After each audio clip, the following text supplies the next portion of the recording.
Mungkin kita semua masih ingat ya berita duka soal kebakaran gedung Terradrone, sebuah peristiwa yang pastinya ninggalin luka mendalam.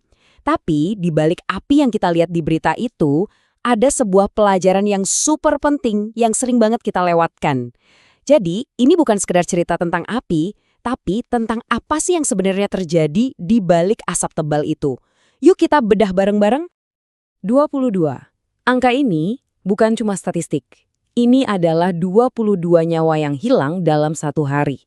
Tragedi sebesar ini kan benar-benar bikin kita berhenti sejenak dan mikir, apa ya yang sebenarnya salah? Kok bisa sampai separah ini? Nah, ini dia nih titik kuncinya. Pernyataan resmi dari kepolisian. Bukan luka bakar, bukan karena panasnya api, tapi karena karbon monoksida. Sesuatu yang nggak kelihatan, nggak ada baunya, yang sembunyi di dalam asap. Fakta ini tuh benar-benar ngubah cara kita ngelihat bahaya kebakaran loh. Pertanyaan ini adalah inti dari semua obrolan kita kali ini. Karena kalau bukan api, berarti pembunuh sebenarnya dalam tragedi ini ya tersembunyi di udara yang mereka hirup. Oke, kita masuk ke bagian pertama, pembunuh senyap di udara. Faktanya, ini mungkin bikin kaget ya, tapi dalam 80% kematian akibat kebakaran gedung, penyebabnya itu bukan api, tapi asap. Ancaman yang sering kita anggap remeh, ternyata justru yang paling mematikan. Kalau istilah medisnya itu asfiksia toksik. Ini bukan sekedar kehabisan napas karena ruangannya penuh asap. Bukan, ini jauh lebih serem.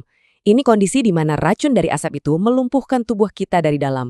Bikin tubuh kita nggak bisa lagi pakai oksigen, meskipun oksigennya sebenarnya masih ada di udara. Nah, di dalam asap ini ada dua aktor utama.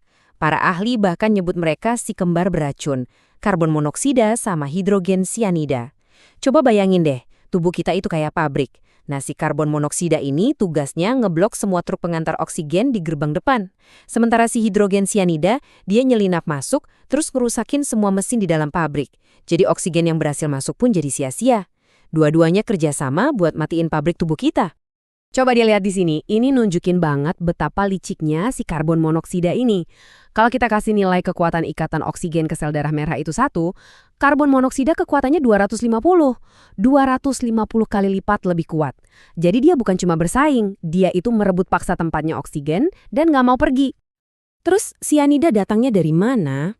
Jawabannya, mungkin agak kagetin ya. Ternyata dari barang-barang yang kita pakai sehari-hari.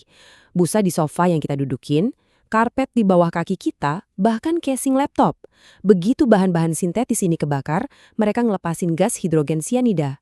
Ancaman ini ada di sekitar kita, di rumah dan di kantor. Oke, sekarang kita udah ngerti kan seberapa bahayanya asap itu. Yuk kita balik lagi ke kasus Terradrone buat lihat gimana ilmu pengetahuan ini jadi kenyataan yang tragis. Kenapa sih mereka bisa sampai terjebak? Jawabannya ada di serangkaian kegagalan yang fatal banget. Semuanya terjadi secepat kilat. Jam 12.43 siang, tumpukan baterai jatuh. Cuma dalam hitungan detik, api langsung nyamber ke tumpukan lain. Dan yang paling fatal, cuma dalam beberapa menit, asap beracun yang pekat itu udah kayak banjir, naik dari bawah ke atas. Karyawan di lantai atas itu hampir nggak punya waktu sama sekali. Jalan keluar mereka udah keburu putus sama asap mematikan itu. Dan disinilah kita ngelihat daftar kelalaian yang jujur aja bikin miris. Ini bukan cuma satu kesalahan, tapi rentetan kegagalan. Baterai berbahaya ditumpuk gitu aja, pintu keluar cuma satu, nggak ada alarm otomatis, alat pemadamnya pun salah jenis, nggak ada ahli K3, bahkan kaca gedungnya dirancang jadi perangkap. Setiap poin di daftar ini tuh ibarat satu jaring pengaman yang sengaja dilepas. Kutipan dari Mas Hensel, salah satu korban selamat, bener-bener nangkep rasa putus asa mereka waktu itu.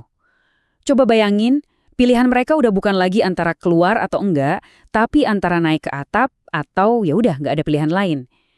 Kalimat sesimpel, mau turun nggak bisa, ya udah kita naik. Itu bukti nyata mereka terperangkap di dalam jebakan vertikal yang dibuat oleh asap dan sistem yang gagal.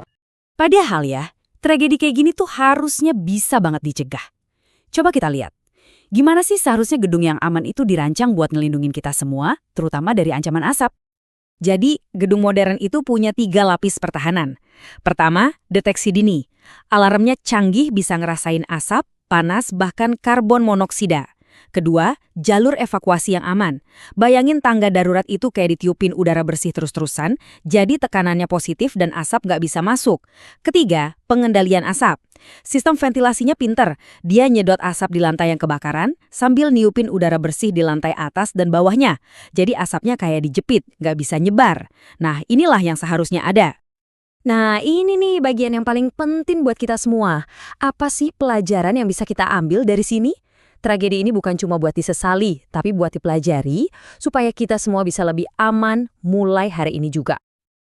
Ada 3 hal simpel, tapi ini bisa nyelamatin nyawa kita. Pertama, setiap kali kita masuk gedung baru, entah itu kantor, mall, atau hotel, luangin deh 10 detik aja buat nyari di mana tangga darurat terdekat. Kedua, kalau dengar alarm bunyi, jangan ragu, jangan nunggu, langsung bergerak. Setiap detik itu berharga banget. Dan ketiga, ini pelajaran paling penting dari tragedi Terradron. Musuh utama kita itu bukan api, tapi asap. Selalu bergerak rendah, merangkak di bawahnya karena udara paling bersih itu ada di dekat lantai. Sebagai penutup, saya mau inggalin satu pertanyaan buat kita renungkan bareng-bareng. Setelah tahu semua ini, tentang si pembunuh senyap di udara, tentang rentetan kegagalan kecil yang akibatnya bisa fatal, seberapa aman sih gedung tempat Anda bekerja, belajar, atau tinggal setiap hari? Pertanyaan ini bukan buat nakut-nakutin ya, tapi supaya kita semua jadi lebih waspada dan lebih peduli.